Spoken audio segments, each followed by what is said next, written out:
Well, the air was thick with prophet's breath, and the valley hummed of war, while diplomats danced in candlelight halls and merchants swept the floor.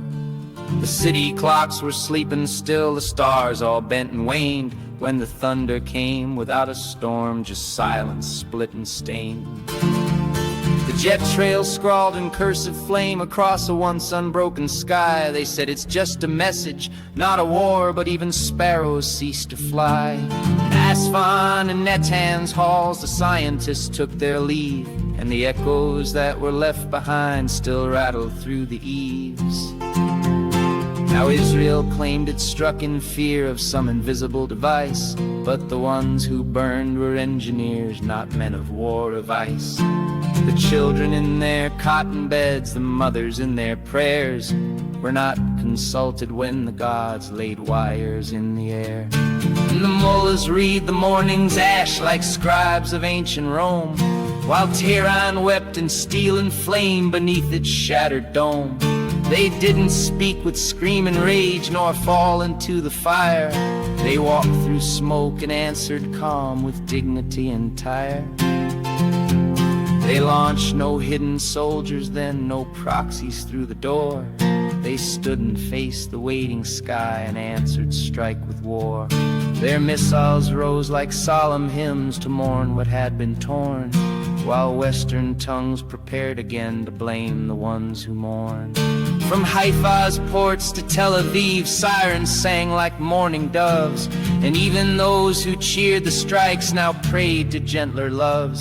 The Iron Dome grew tired and strained like a hand that blocks the rain, and shadows danced in basement rooms while leaders made their claims.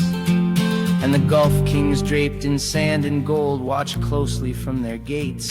They held their breath behind their wealth and whispered to their fates. The oil ran smooth, the ports stood still, but tension cracked the glass.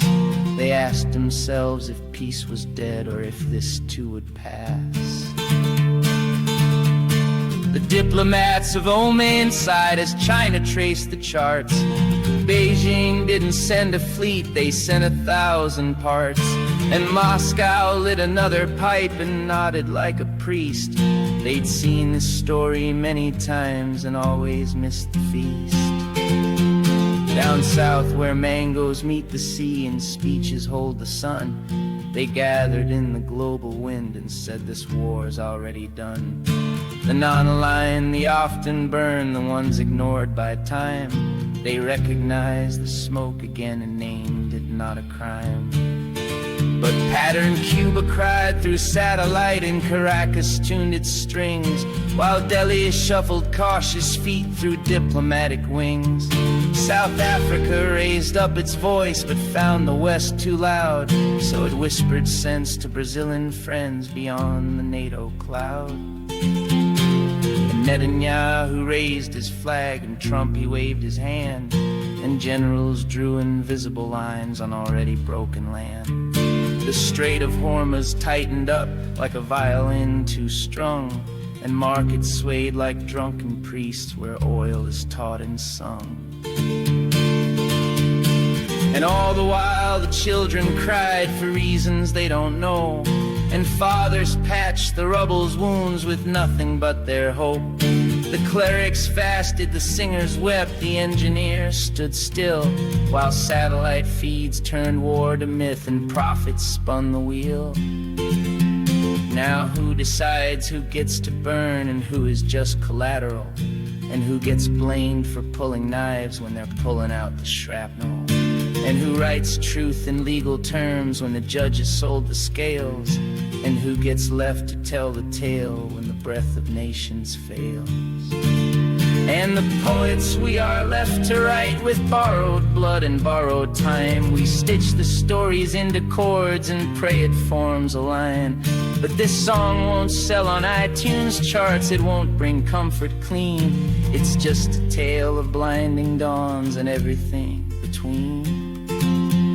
So if you find me humming low on some forgotten road, with ink-stained hands and eyes half closed beneath a sky that glows, You'll know I walked where missiles flew and tried to catch the sound of peace that might have been preserved before the world burned down.